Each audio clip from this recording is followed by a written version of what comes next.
नमस्कार, नम्रता Bhushangarat, Nutan Vidyalaya Nagindaspada, subject English, 9th standard, Marathi medium, unit 1, walk a little slower.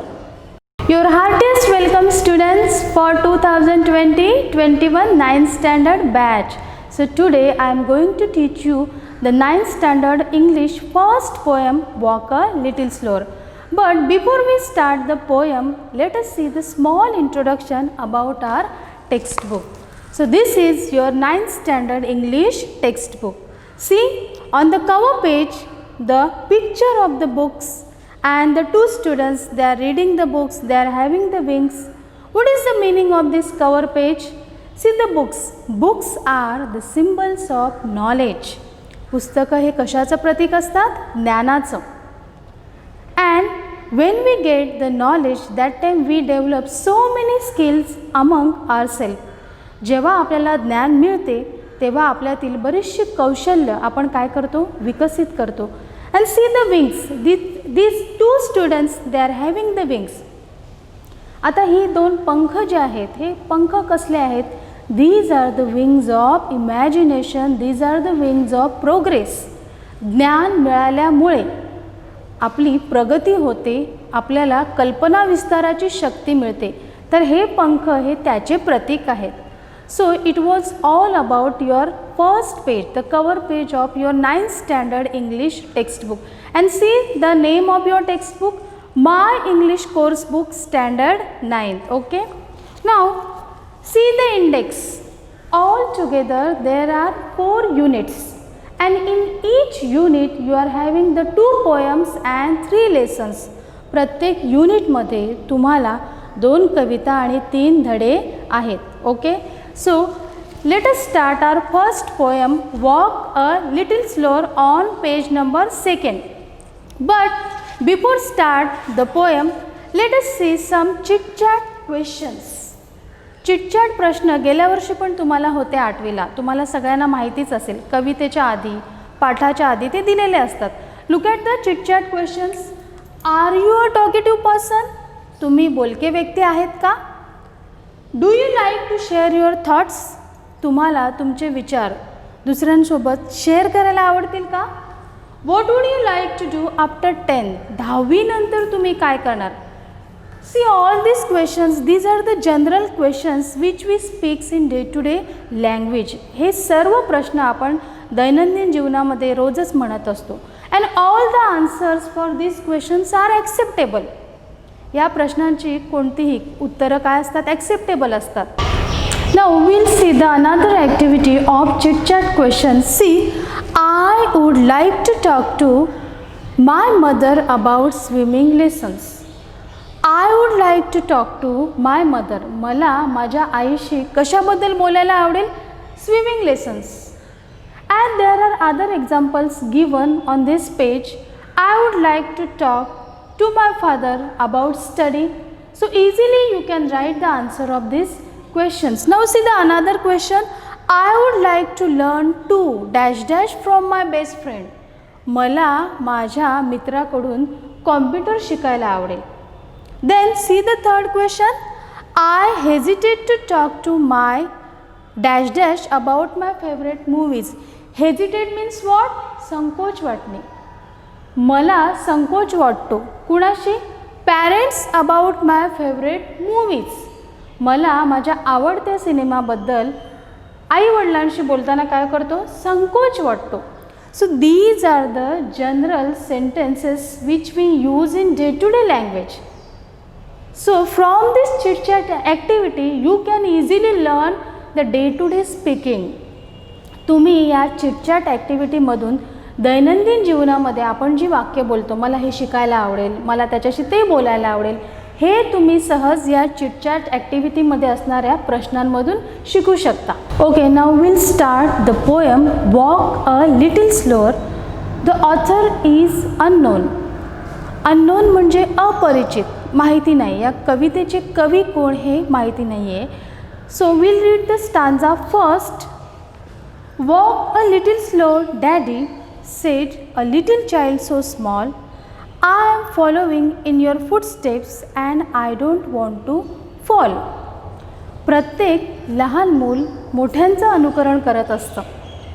आणि म्हणूनच आताची ही पिढी चांगली आणि उत्तम घडावी त्यासाठी मागची जी पिढी असते म्हणजे आजी आजोबा आई बाबा यांचं उत्तम मार्गदर्शन आणि दिशादर्शनाची त्यांना काय असते गरज असते. या कवितेमध्ये मुलांनी वडिलाला केलेल्या विनंतीवरून अशाच अर्थाचे विचार व्यक्त होत आहेत. Walk a little slow daddy said a little child so small. बाबा तुम्ही थोडे सावकाश चाला. Said a little child so small. कारण मी तुमचं अनुकरण करतोय. I am following in your foot steps and I don't want to fall. मी तुमच्या पावलावर पाऊल ठेवून पुढे जात आहे. And I don't want to fall. मला पडण्याची इच्छा नाही आहे. याचा अर्थ असा आहे की ते जे लहान मुलं आहे ते आपल्या वडिलांना सांगत आहे की त्याला मोठं झाल्यावर वडिलांप्रमाणे जीवन जगण्याची इच्छा आहे आणि त्यात त्याला अपयश येता कामा नये. म्हणून तो वडिलांना संतपणे चालण्याची विनंती करतो की जेणेकरून वडिलांनी जी काही कृती विचार केलेला आहे ते त्याला समजेल आणि तो त्याच्या आयुष्यामध्ये योग्य तो मार्ग निवडू शकेल. Look at the word footsteps. What is the meaning of the word footsteps? फूटस्टेप्सचा खरा अर्थ आहे पावले. या ठिकाणी वडिलांची पावले असं आलेलं आहे. मग खरोखर वडिलांची पावले असा त्या शब्दाचा अर्थ आहे का? No. Footsteps means the mannerism, the behaviour style of the father, his way of thinking, his gesture. आंतरव्यक्तिमत्व आणि बाह्य व्यक्तिमत्व म्हणतो ना आपण त्याला. बोलण्याची पद्धत, विचार करण्याची पद्धत, हावभाव इत्यादींसाठी तो फूटस्टेप्स हा शब्द वापरलेला आहे. And what is the meaning of the word fall? Fall म्हणजे पडणे. परंतु इकडे फॉल या शब्दाचा अर्थ पडणे असा आहे का? नो. इकडे अनसक्सेसफुल, अपयश असं आहे. म्हणजे त्या मुलाने आपल्या वडिलांना सांगितलेलं आहे की तुम्ही सावकाश चाला, मी तुमचं अनुकरण करतोय आणि जर तुम्ही सावकाश चालले तर मला तुमच्या सर्व कृती व्यवस्थित समजतील आणि ज्यामुळे काय होईल, मी माझ्या आयुष्यात उत्तम योग्य असा मार्ग निवडू शकेन. What would happen if child will try to walk fast? जर मुलगा जोरात चालायला लागला तर काय होईल? If the child will try to walk fast he may not able to understand properly the thoughts and action of his father and he will not achieve success in life. जर त्या मुलाला आपल्या वडिलांचे विचार कळले नाही आयुष्यामध्ये तर तो काय होणार? अयशस्वी होणार. आता तुम्हाला पहिल्या स्टंजाचा अर्थ कळलाच असेल. But this year you have to write the rhyme scheme of each stanza. यावर्षी विद्यार्थ्यांना तुम्हाला प्रत्येक स्टांजाचा राईम स्कीम लिहायचा आहे. गेल्या वर्षीपर्यंत तुम्ही काय करत होते? रायमिंग वर्ड्स लिहायचे, जे तुम्हाला शोधणे अतिशय सोपी गोष्ट होती. कवितेच्या ओळींमध्ये शेवटी जे अक्षरे येतात त्यांनाच काय म्हणतात? यमके किंवा राईम्स असं म्हणतात. आता तुम्हाला राईम स्कीम्स लिहायचे आहे. काय लिहायचे आहे? Rhyme schemes. आलं लक्षात? तर आता ती राईम स्कीम्स कशी लिहायची ते बघूया आपण. पहिला स्टांजा बघा, मी तुम्हाला या ठिकाणी सांगत आहे. Rhyme schemes he A, B, B, C अशा अल्फाबेट अक्षरांनी दाखवली जाते. आता walk a little slow daddy बघा. आणि आणखी महत्त्वाची सूचना या ठिकाणी सांगायची झाली तर रायमिंग साधणारे जे शब्द असतात ते एकाच उच्चाराचे असतात, एकाच ध्वनीचे असतात. उदाहरणार्थ कम, सम, गो, नो. आलं लक्षात? जे आपण सहज ओळखतो. मग एकाच उच्चाराचे हे जे शब्द असतात ते रायमिंग वर्ड्स असतात. परंतु पूर्ण स्टांजाची राईम स्कीम कशी द्यायची ते आपण बघूया या ठिकाणी. बघा, walk a little slow daddy. Daddy put A. Said a little child so small. B. I am following in your footsteps. C. And I don't want to fall. Fall and small, they are having the same sound words. या दोन्ही शब्दांचे उच्चार बघा सारखेच आहेत. Small, fall. मग स्मॉलला आपण कुठचं राईम स्कीम दिली आहे? बी. मग फॉलची सुद्धा राईम स्कीम काय येणार? बी. मग या पूर्ण स्टांजाची राईम स्कीम तुम्ही काय लिहिणार? A, B, C, B. He rhyme scheme आहे. आता कधीही पुढच्या स्टांजाची राईम स्कीम देताना लक्षात ठेवा, जी फर्स्ट सेंटेन्स असते त्याला पुढचा अल्फाबेट आपण देणार A. सेकंड सेंटेन्सचा अल्फाबेट देण्याच्या आधी बघा की तो शेवटी आलेला शब्द त्याचा उच्चार पहिल्या शब्दाशी मॅच होतो का ते बघा. अशा पद्धतीने राईम स्कीम आपण द्यायची असते. Now this year you are having another new topic in the poem that is the figure of speech. Figure of speech म्हणजे अलंकार. जे अलंकार तुम्हाला मराठीमध्ये आहे ते तुम्हाला माहीत आहेत. आता तसेच अलंकार यावर्षी तुम्हाला इंग्रजी विषयातील कवितांसाठी सुद्धा लिहायचे आहेत. Now see the first sentence, walk a little slow daddy. या ठिकाणी the child addresses his father. हा जो मुलगा आहे तो मुलगा आपल्या वडिलांना संबोधित करत आहे आणि त्यांना उद्देशून ही कविता सांगत आहे. जेव्हा अशा अर्थाचे विचार कवितेच्या ओळींमध्ये मांडलेले असतात तेव्हा त्या ठिकाणी कुठली फिगर ऑफ स्पीच होते? APOSTROPHY,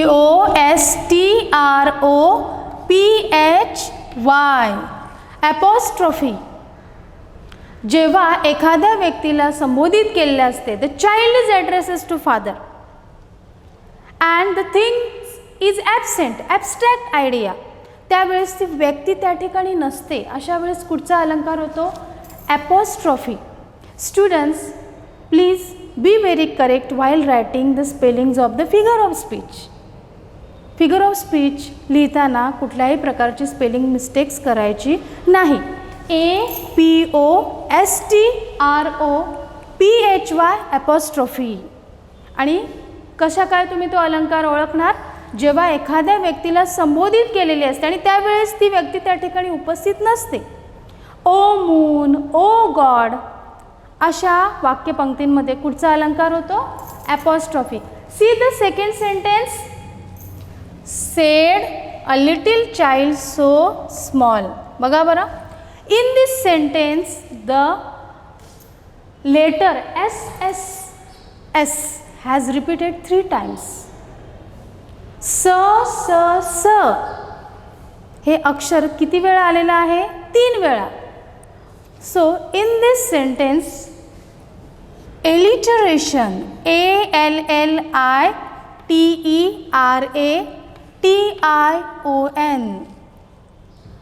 जेव्हा सतत एकाच अक्षराची पुनरावृत्ती पहिल्यांदा त्या शब्दामध्ये फर्स्ट प्लेस पहिल्याच ठिकाणी होते तेव्हा त्या ठिकाणी कुठचा अलंकार होतो? एलिटरेशन. पॅकेट ऑफ पार्लेजी, प प. Madonna makes the cake, miss Madonna makes the cake, म म म. आलं लक्षात? किंवा मराठीमध्ये एक सुंदर उदाहरण आहे, तुम्हाला माहीतच असेल. काकूने काकाच्या कामाचा कागद कपाटातून काढून करा करा कैचीने कापला. मग अशा वाक्यांमध्ये कुठचा अलंकार होतो? एलिटरेशन. ALLITERATION, alliteration. आणि आणखी see in the second sentence little and in the first sentence little the 2 words are repeated. मग या ठिकाणी आपण असं म्हणू शकतो इकडे कुठचा अलंकार झाला? रिपीटेशन. REPETITION,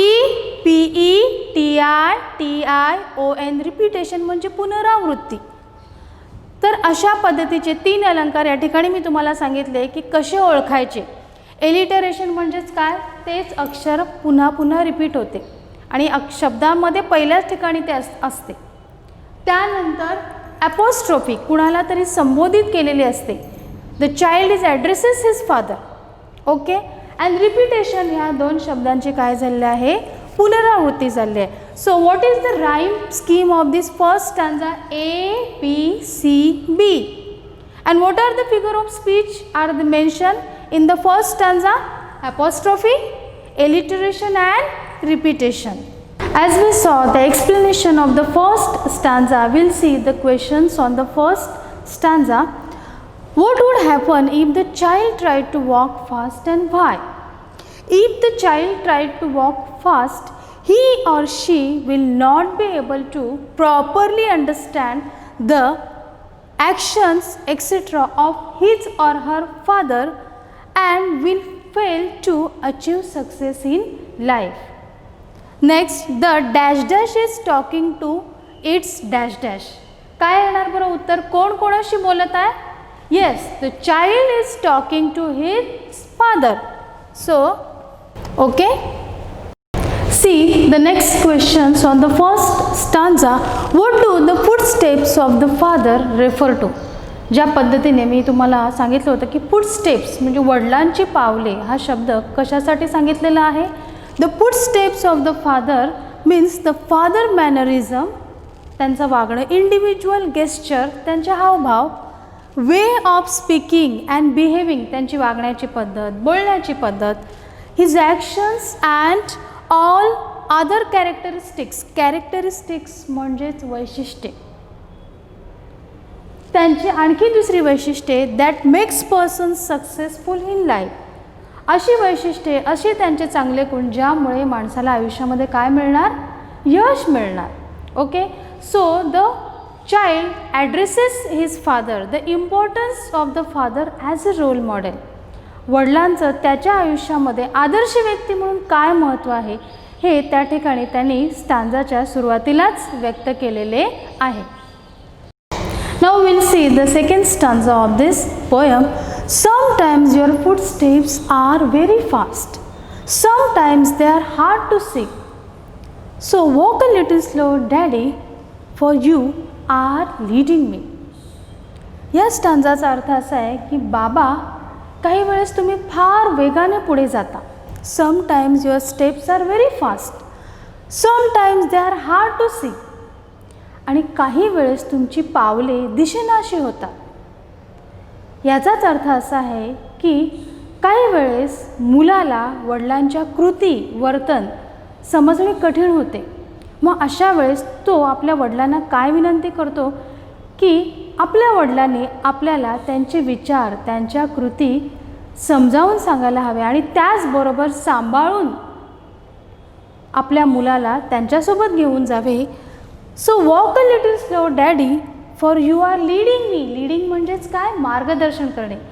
जर तुम्ही संत चाललात तर मला तुमच्या सर्व कृती, सर्व विचार समजतील आणि जेणेकरून त्याचा मला माझ्या भविष्यात फायदा होईल. अशा पद्धतीने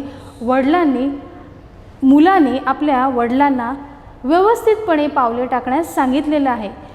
नाव will see that the child is requesting his father. If the father behave in a very well manner, then the child will imitate his father. Imitate म्हणजेच अनुकरण करेल.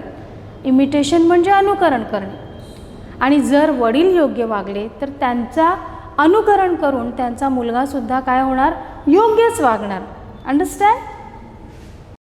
Now will see the rhyme scheme for this stanza. जसं तुम्हाला मागच्या वेळेस मी शिकवलं होतं की राईम स्कीम कशी लिहायची. So the first sentence will put A and the second sentence sometimes they are hard to see, B. So walk a little slow Daddy, C, and for you are leading me. आता me and C having the same sound, एकाच उच्चाराचे शब्द आहेत म्हणून त्यांचा rhyme scheme एकच येणार, B B. म्हणजेच या स्टांजाची राईम स्कीम काय येणार पुन्हा, A B C B. Understood. या स्टांजाची राईम स्कीम सुद्धा तीच येणार, A B C B. Now see in the second sentence S and S has repeated twice. स आणि स हा शब्द 2 वेळा आलेला आहे, बरोबर की नाही. हे अक्षर 2 वेळा आलेले आहेत म्हणून या ठिकाणी पुन्हा कुठचा बरा अलंकार होईल, alliteration. ALLITERATION, alliteration. Sound letter S and S. Okay. अशा ठिकाणी कुठचा अलंकार होतो, मी मगाशी सांगितल्या पद्धतीने alliteration. So in this stanza the child is telling father, requesting his father that walk slow so that he can better understand his father behavior. Okay. Now we'll see the question on the second stanza. Does the word walk refer to the act of walking? What does the poet actually mean to say? चालणे किंवा walking हा शब्द फक्त चालणे या क्रियेसाठी वापरलेला आहे का, आणि कवीला ह्या ठिकाणी त्या शब्दातून काय सांगायचं आहे. No, the word walking has not used for the act of walking. Then why the poet has used that word? The poet actually wants that father should communicate his thoughts and feelings to the child. वडिलांनी आपले जे काही विचार आहेत, भावना आहेत, ते कुणाकडे व्यक्त केल्या पाहिजे, कुणाशी संवाद साधून बोलल्या पाहिजे, मुलाशी. Help him or her to learn different ways of life. आयुष्यातील वेगळ्या वेगळ्या गोष्टी शिकण्यासाठी त्यांना मदत केली पाहिजे. Should explain the child how to behave and act for living a good life. आणि चांगलं आयुष्य जगण्यासाठी कुठल्या गोष्टी गरजेच्या आहेत हे वडिलांनी मुलाला समजून सांगितलं पाहिजे. आणि ह्या सगळ्यांसाठी वॉकिंग हा शब्द वापरलेला आहे. Okay, so do you understand? We'll see the fill in the blanks on this stanza. The dash dash is leading and dash dash is following. कोण मार्गदर्शन करत आहे आणि कोण ते मार्गदर्शन बघत आहे? Father. The father is leading and child is following.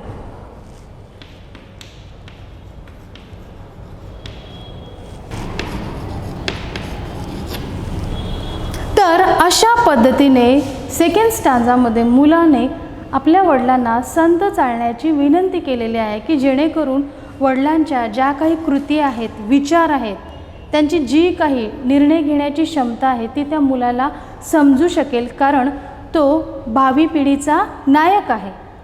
आलं लक्षात? Okay, now will see the third stanza of this poem.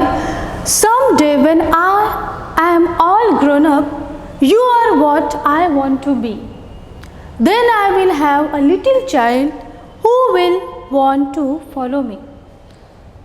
तो मुलगा पुढे जाऊन आपल्या वडिलांना सांगतो की मला मोठे झाल्यावर तुमच्यासारखं व्हायचं आहे, कारण त्यावेळेस भविष्यात माझे मूल देखील, म्हणजेच हा मुलगा बाबा झाल्यावर त्याचे अनुकरण करणार आहे. म्हणजेच या ठिकाणी मुलाला असं म्हणायचं आहे वडिलांना की मला तुमचे अनुकरण करायचं आहे, कारण पुढे जाऊन जेव्हा भविष्यात माझे मूल असणार ते माझे मूलसुद्धा माझे अनुकरण करणार आहे. आणि म्हणून मुलाने वडिलांना काय सांगितलेलं आहे की तुमच्या कृती, तुमचे विचार मला स्पष्ट कळले पाहिजे की जेणेकरून मी माझ्या आयुष्यात योग्य मार्ग निवडणार, कारण ही जी पिढी आहे ती नेहमी आपल्या मागच्या पिढीचा आदर्श घेत असते आणि म्हणूनच मागच्या पिढीचं उत्तम मार्गदर्शन त्यांना मिळणं काय असतं? गरजेचं असतं. Now will see the rhyme scheme of this stanza. Once again, the first sentence, someday when I am all grown up, we'll put A. Then the second, you are what I want to be, B. Then I will have a little child, C. Who will want to follow me, C. Me and B. या दोन्ही शब्दांचे उच्चार काय आहेत? सारखेच आहेत. मग बीचा आपण राईम स्कीमचा शब्द अल्फाबेट कुठचं दिलं आहे? बी. म्हणून या ठिकाणी मीला आपण काय देणार? बी. मग या स्टांजाचा जो राईम स्कीम आहे तो काय येणार? सांगा बरं. A B C B. Right. A B C B. याच्या आधीच्या दोन्ही स्टांजाचा राईम स्कीम काय होता? A B C B. The same. Okay, understood. Now see this sentence. You are what I want to be. The word W and W. व आणि व ही अक्षरं दोनदा आलेली आहेत. सांगा बरं पुढचं फिगर ऑफ स्पीच येणार? एलिटरेशन. येस.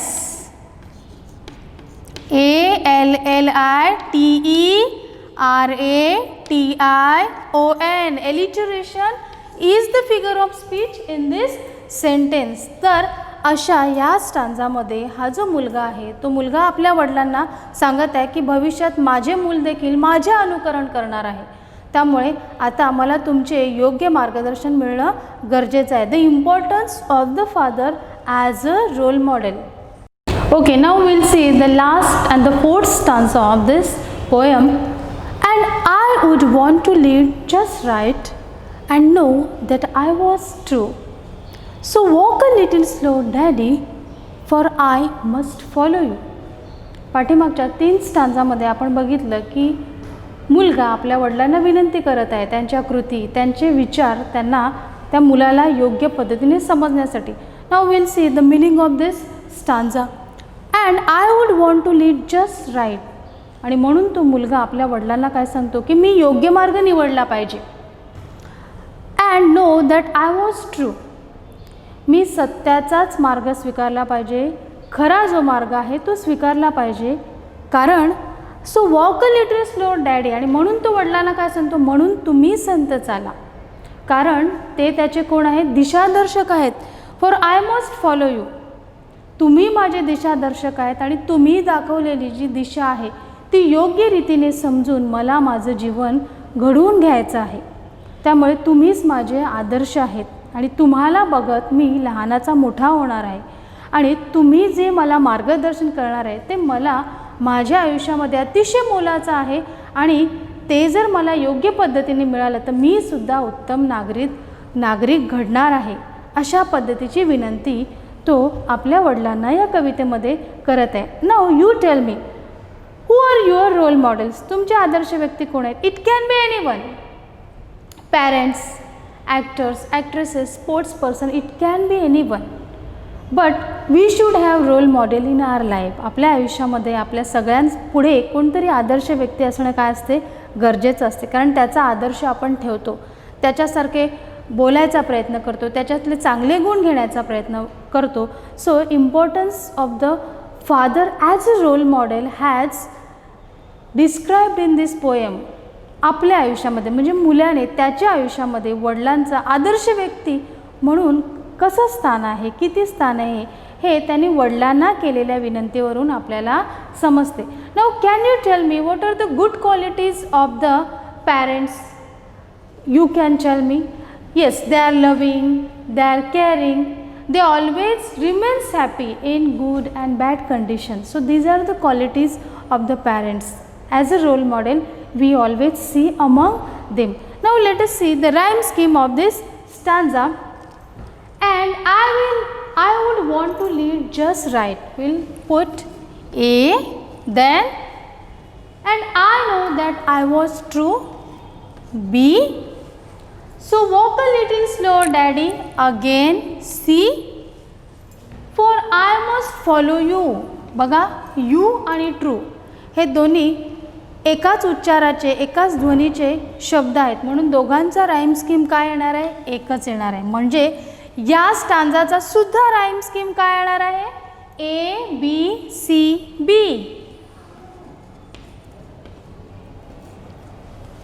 आलं लक्षात? आता या ठिकाणी सी द फर्स्ट सेंटेन्स, ओड वॉन्ट, द लेटर व WW हॅज रिपीटेड. सांगा बरं पुढचा फिगर ऑफ स्पीच या ठिकाणी येणार, एलिटरेशन.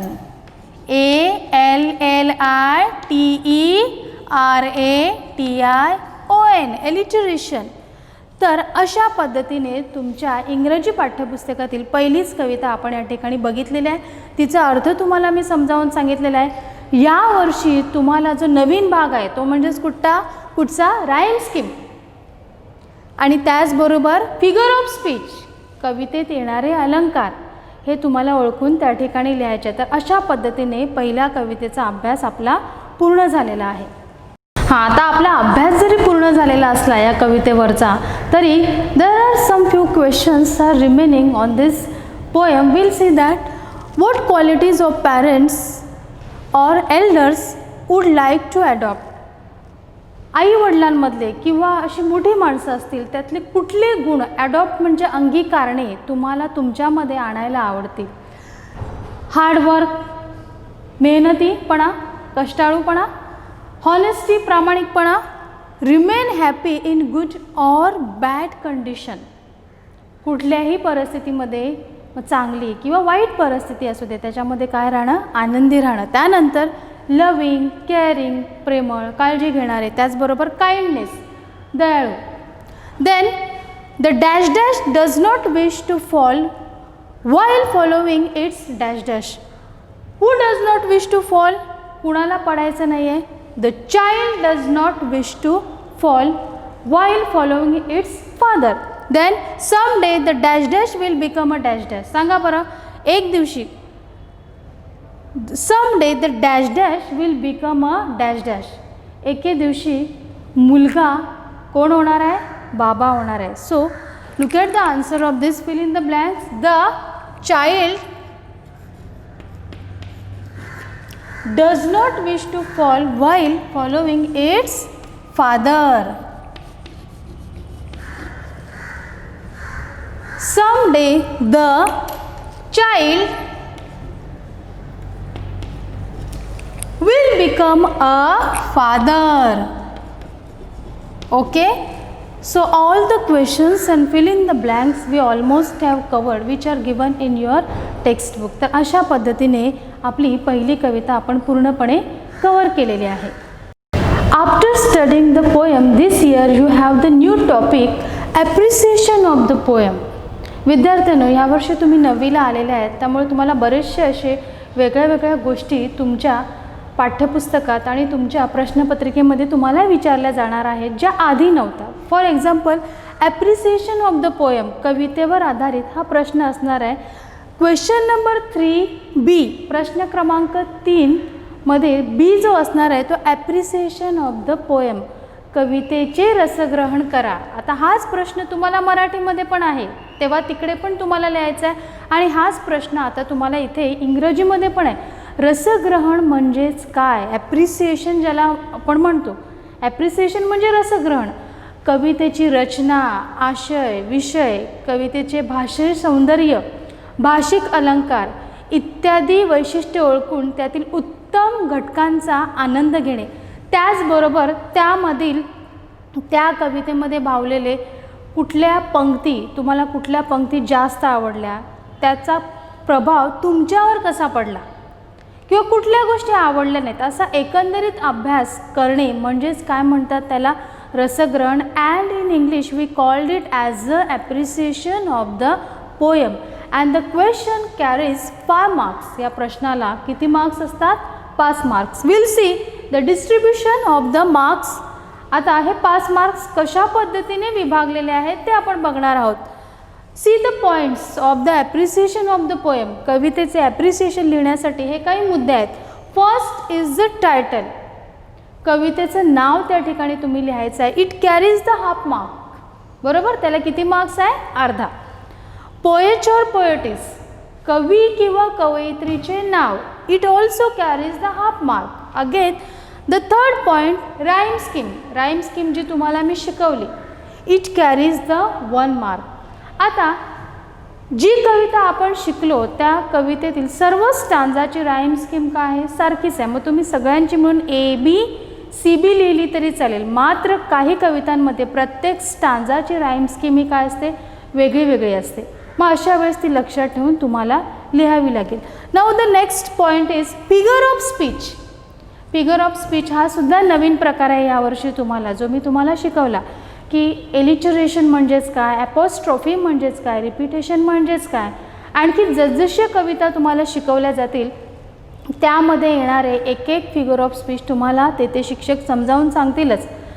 मग असे फिगर ऑफ स्पीच तुम्हाला लिहायचे आहेत. Any one, you have to write any one figure of speech which has described in that poem. And while writing figure of speech, students, be very correct in spellings. Do not make the spelling mistakes. Okay, then you will lose your marks. जर तुम्ही spelling mistakes केल्या, apostrophe, alliteration, repetition हे शब्द लिहिताना जर तुम्ही spelling mistakes केल्या तर तुमचे मार्क्स तिकडे जातील. So be very careful while writing the spellings. Okay, and the next point is central idea or theme. It carries the 2 marks. Central idea or theme म्हणजेच काय? कवितेची मध्यवर्ती कल्पना. म्हणजे कवितेमध्ये स्टांजाज हे 1, 2 कितीही असू शकतात, मात्र ते स्टांजा कवितेमध्ये जो महत्त्वाचा विषय आहे, मूळ कल्पना आहे, त्या कल्पनेभोवतीच ते सर्व स्टांजा काय करतात? आपल्याला त्या कल्पनेची माहिती देतात. जसं या कवितेमध्ये importance of the father as a role model. Stanza जरी 4 असले तरी त्या 4 स्टांजांमधून कुठली गोष्ट आपल्याला स्पष्ट करून सांगितलेलं आहे? वडिलांचं आदर्श व्यक्ती म्हणून काय महत्त्व आहे. म्हणजेच सेंट्रल थीम ऑर आयडिया म्हणजेच कवितेची मध्यवर्ती कल्पना, की कविता नेमकी कुठल्या विषयाशी संबंधित आहे. आलं लक्षात? So all together it carries the 5 marks. Okay, we'll see the appreciation of the first poem, Walk a Little Slower. Okay, just now I explained to you the points of the appreciation of the poem. We'll do the appreciation of our first poem, Walk a Little Slower. So our first point is title. So just write the title, Walk a Little Slower. The second point is poet or poetess. Poet is unknown. Okay. Third is rhyme scheme. So A, B, C, B is the rhyme scheme of our poem. Okay. Figure of speech, as I explained to you, only one figure of speech you have to write. I have written here two. मी या ठिकाणी दोन लिहिलेले आहेत. Apostrophe आणि alliteration. It is not necessary that you should give the examples for this figure of speech. या figure of speech साठी तुम्हाला उदाहरण लिहायची काही गरज नाही. फक्त त्या ठिकाणी figure of speechचं काय लिहायचं आहे? नाव लिहायचं आहे. आलं लक्षात? Now we'll see the last point from the appreciation of the poem, that the central idea or theme. जसं मी तुम्हाला मगाशी सांगितलं की कवितेची मध्यवर्ती कल्पना, कवितेचा मूळ विषय काय आहे हा त्या ठिकाणी आपण लिहायचा असतो. जसं मी तुम्हाला सांगितलं की आपल्या ह्या कवितेमध्ये the importance of the father as a role model. See, the importance of the father as a role model is the main theme of this poem. The child wants to observe or imitate his father. मुलाला आपल्या वडिलांचं imitate म्हणजे अनुकरण करायचं आहे, so that he will be on the right direction in future.